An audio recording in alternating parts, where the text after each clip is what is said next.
ওই বাবাকে জবাব দিলেন যে তোমার ঘরে একজন সন্তান জন্ম নিবে, সে হবে আল্লাহ বলি, নামও রাখবে বলিউল্লাহ। এটা ওই সন্তানের বিধান। ঠিকই তোমার স্ত্রী গর্ভে সন্তান আসবে, জন্ম নিল, নাম রাখলেন বলিউল্লাহ। তিনি শাহ বলিউল্লাহ মহাদেশে দেহলির হিন্দুস্তানে যারাই হাদিস পড়া সকল গ্রুপের হাদিসের সূত্রের গোড়া শাহ বলিউল্লাহ মহাদেশে দেহলির ওনার আব্বা শাহ আব্দুর রহিম খুব বেশি ইবাদত করতেন। একদিন জিজ্ঞেস করা হলো, এত ইবাদত করেন কি কারণ? আমাদেরকে জিজ্ঞেস করলে হয়তো বলতাম সওয়াবের আসে, অথবা বলতাম বেহেশতে পাওয়ার জন্য, অথবা বলতাম আল্লাহকে রাজি করার জন্য। এ ধরনের কিছু বলতাম। আল্লাহর বান্দা জবাব দিলেন কি, তো সৃষ্টি তো করা হয়েছে ইবাদতের জন্য, তো ইবাদত করবো না কি করবো? ওমা খালাকতুল জিন্না ওয়াল ইনসা ইল্লা লিয়াবুদুন। আল্লাহ পাক বলেন, আমি মানব এবং দানবকে সৃষ্টি করেছি আমার ইবাদত। তো সৃষ্টি তো ইবাদতের জন্য, ইবাদত করবো না তো কি করবো? কত গুরুত্বপূর্ণ। তো আমি আমল করবো, সওয়াব হবে না হবে না, নিন্দিত হবো না নন্দিত হবো, এগুলো কিছুই আমি দেখবো না, এদিকে ভূক্ষেপ করবো না। আমার আল্লাহর আদেশ আমল করা, তাই বুঝি এগুলো একটা। 4 নম্বরে তাকওয়া। তাকওয়া মানে ভয়। ভয় দুই প্রকারের হয়। এক প্রকার ভয় হলো ডান্ডা, আরেক প্রকার ভয় হলো ভালোবাসা। ডান্ডার ভয় ক্ষণস্থায়ী, ভালোবাসার ভয় চিরস্থায়ী। ঢাকা শহর জ্যামের শহর, মার্শাল বাসে জ্যামজন কিছু নেই, পরিষ্কার।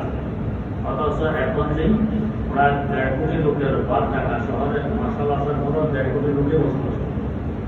এখন যত গাড়ি ঘোড়া চলে তখনও তত গাড়ি ঘোড়া চলে, জ্যাম নেই কেন? ডান্ডা আছে মাথার উপরে, মার্শাল। যে ডান্ডা সরে গেল, মার্শাল উঠে গেল, আবার যে জ্যাম দিয়ে গেল। তো ডান্ডার ভয় যেটা, এটা খুব স্থায়ী।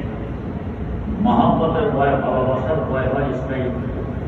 বন্ধুর সামনে থাকলেও ভয়, আমার কোন কথা কোন কাজ বন্ধুর অপছন্দ হয়, বন্ধু দূরে রেখে যায়।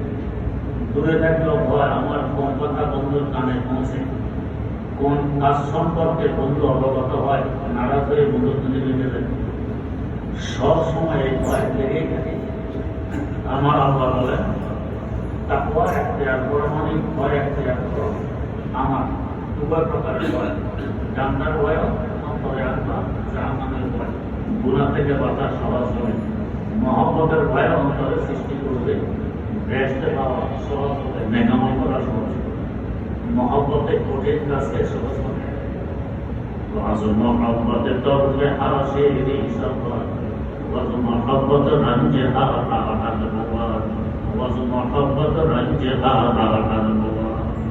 মহব্বতে কঠিন কাজকে সহজ। ফরহাদ নামক এক যুবক শিরিন নামক আরেক যুবতীর পাশে প্রেমিক, শিরিনকে পেতে চায়। শিরিন শর্ত দিলে আমাকে পেতে হলে ওই সাগরটার সৃষ্টি হবে। যেদিন সাগর সৃষ্টিটা শেষ হবে সেদিন আমাকে পাওয়া যাবে।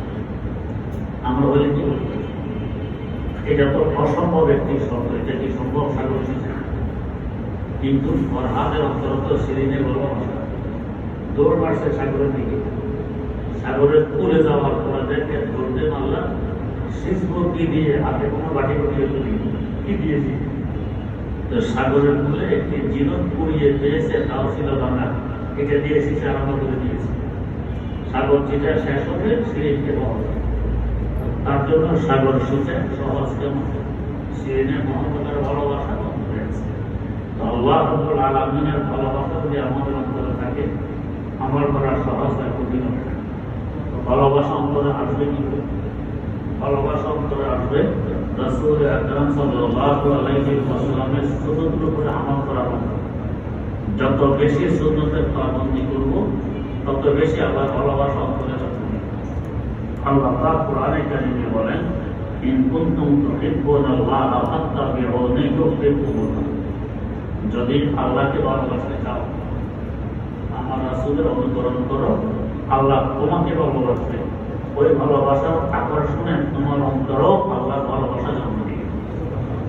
সুন্নতের মাধ্যমে ভালোবাসা, আল্লাহর ভালোবাসা আসা, এটা হলো তাকওয়া। মহব্বতের ভয় এবং গান্ধার ভয়, এই দুই ভয় অন্তরে আছে। এই চারটে কাজ যদি করতে পারি, কোরআন সুন্নাহ জ্ঞান অর্জন, এর জন্য আমরা অন্তত একটি ব্যস্ত জোয়ার করতে পারি। বাংলা কওয়া হয়, আজম আল্লামা শামসুল হক ফরিদপুরি রহমতুল্লাহ অনুবাদ করেছেন।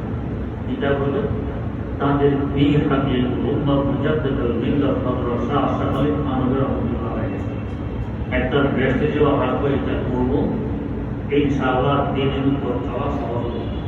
এটা হলো এলেম। 2 নম্বর, এলেমের পরে আমল।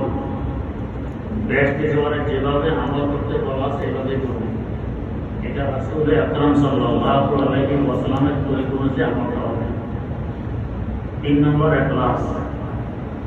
এটা কোন মুখলেস আল্লাহর বান্দার সংসদ, আল্লাহ ওয়ালার সান্নিধ্যে কিছু সময় কাটাইলে ইখলাস আসে, না হলে ইখলাস সহজে আসতে চায় না, দুনিয়া চলে আসে। আল্লাহ ওয়ালার সংসদ আছে, এটি আসবে ইখলাস। এরপর নম্বর তাকওয়া। এটাও আরেক তাকওয়া আল্লাহর সংসদ বা সোহবতের লক্ষ্যে আসে। নিজে নিজে হাজার চেষ্টা করলেও সহজে আসে না। এই জন্য আল্লাহ রাসূল আগে পাঠিয়েছেন, কোরআন পাঠিয়েছেন বলে, যাতে তার সোহবত আর সংসদ আগে নিতে পারে।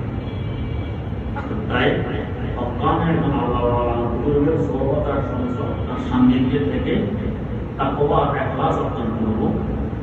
এই 2 কাজ হবে সোহবতের মতো। এলেম আমল হবে, ব্যস্ত জোয়ার করা হবে। সহজে 4 কাজ অর্জন করতে পারবো। আমার রূহ সতেজ থাকবে।